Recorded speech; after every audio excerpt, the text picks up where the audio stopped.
Hello, happiness abounder, and welcome back. Today I'm excited to dive into what I call the 3 C's, and I think this is very apropos for our current climate. So the 3 C's are consume, create, and contribute. And the reason I say this is apropos for our current climate is I think that many of us are in a consume state. And the thing about the 3 C's is that it is a cycle. You go through a stage where you consume information. You find out what you need to know. Then you build on that and you create, and then you share what you've created through contribution. You contribute that to the world. But what I'm seeing is that a lot of us right now are in a consume stage. We're getting all the information. Bring it in, bring it in, bring it in. We're taking all the online courses, we're watching all the news outlets, we're following all of the social media headlines and articles that are being shared, we're watching all the YouTube videos, all the documentaries, and so on and so on. It is important to consume, yes. It's important to have a foundation for information moving forward. However, what I see so many of us doing is getting caught in the consumption cycle, which is kind of rough. If all you're doing is consuming information into the world, it can start to feel like you are not moving forward, like you're stuck, because it seems like everything is happening around you and you're not progressing. So, well, it's important to understand that yes, we should have time set aside designated for consuming information, analyzing what's happening. For us to not get bogged down by all of that, we have to kind of kick ourselves in the pants out of consumption and into creation. How many of you guys feel like that is speaking to you? Because I can tell you right now that my last month, the month of June, felt like a big month of consumption. Trying to figure out how to approach things. What are all these opinions that are going on? What are the facts? What are opinions? What can you do to help? What is a charitable resource that is on the up and up and credible and actually helping, right? There's so much to consume and so much research, but it can start to weigh you down if you don't move into creation mode. So that's the first takeaway I want you to get from this episode today, that you can consume too much. We don't want to be caught in analysis paralysis. So if you're starting to feel like it's really overwhelming and there's so much going on and the world is moving really fast and moving right past you and you're feeling stuck, stagnant, standing still, ask yourself if you are in the consumption stage. Ask yourself if you've been in analysis paralysis and if it might be time to move forward into the creation mode. Which brings me to, of course, creation mode. So when you move into creation, it can be literally anything. It doesn't even have to be applicable to what you were consuming. But what it does have to be is you building something, whether that's or creating something. So whether that's coloring, painting, writing, recording a podcast, filming a video, baking something. There needs to be something that comes from you that you create with your imagination, with your voice, with your hands, with whatever it may be for you. Now I know you had a thought right there. Your brain went, I want to create this. And I know the next thing that happened. Oh, but I need to research how to do that. You need to go back to consume. Consuming is easy. Creation can be easy, but it feels like it will be hard.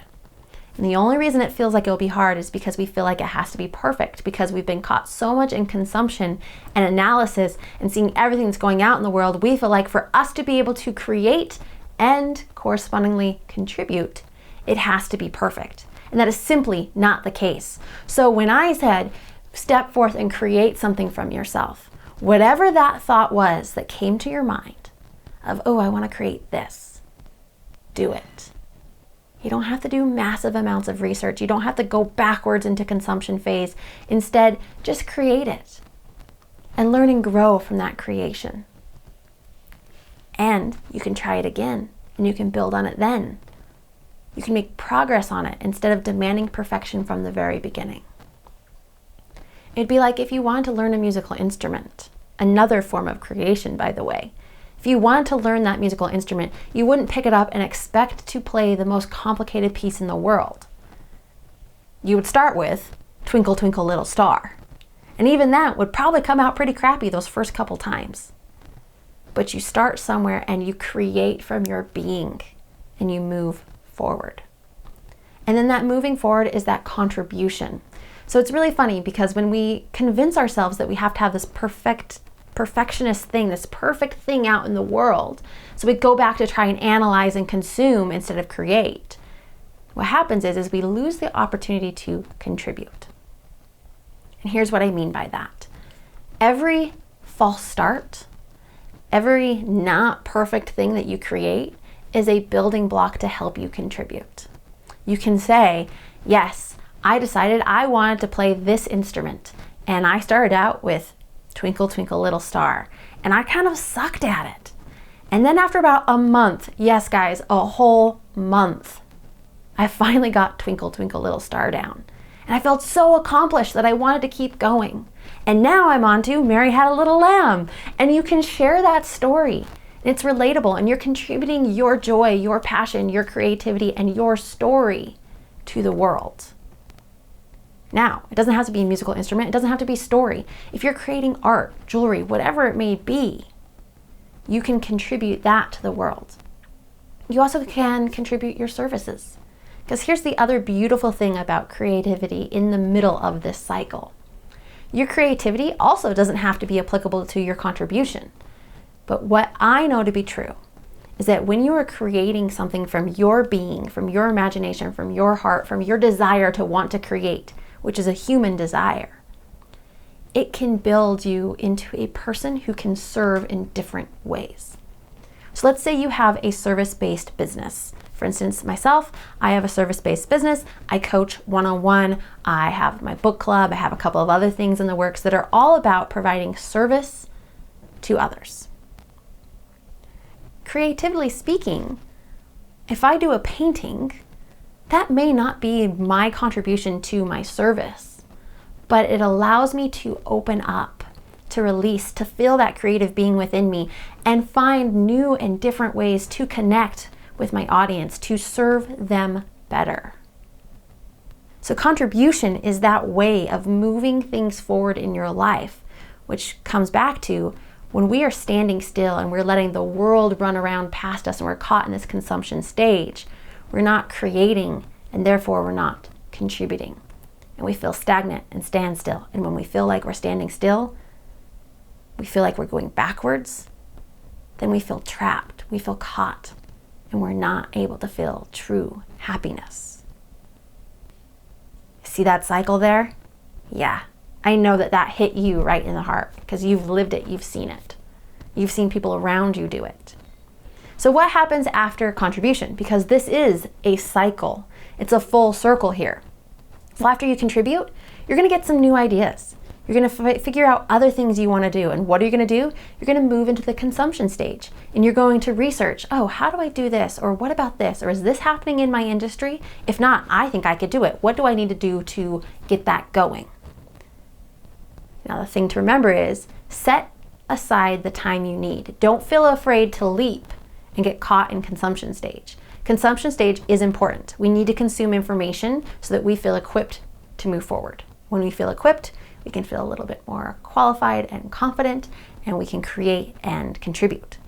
But if you get stuck in that stage, you stop the cycle. So consume until there's no need to consume anymore, and mentally know, am I just continuing to read stuff because I'm in fear? Or is this actually helping me? Or have I read the same article rewritten 20 different ways by 20 different people telling me the same thing, and I know what I need to do and I'm just not doing it? You know what I'm talking about. So set a time for consumption. Quickly move into creativity, create something, and then contribute. If you can roll through that cycle, and I say roll because it is a circular motion. It is like a wheel. If you can roll that wheel, you will start to find momentum in your life. You will feel progress. And with progression comes a feeling of security. Also comes a feeling of stability, funny enough. which for many of us, we don't think that's true. We think that knowing where we're at, standing still, and just getting information feels stable. But in truth, it feels like everything's out of your control, which does not bring the stability and comfort that we all seek. Only you can control what's happening in your life. So you have to move the wheel forward, and you have to shift into the creative space. And then you have to contribute. So this is my episode for today. I just really wanted to highlight that cycle for you. The consumption, the creation, and the contribution. Because for so many of us right now, I see us caught in consumption. And there's such an opportunity for us to create and to feel like we're in control and to be moving forward and to build that momentum and contribute and build that momentum more and continue to work through that cycle. And even if you just did that every day for a week, or if you did it every week for a month, every month for a year, imagine how much further along you would feel, how much more confident, how much more stable, how much more in control, and how much more happy you would be and you would feel in your life. So I hope this episode helps. I'm going to wrap it up there today. I hope that you have a wonderful day. And regardless of where you are in the cycle, you can shift forward and you are capable of happiness abound.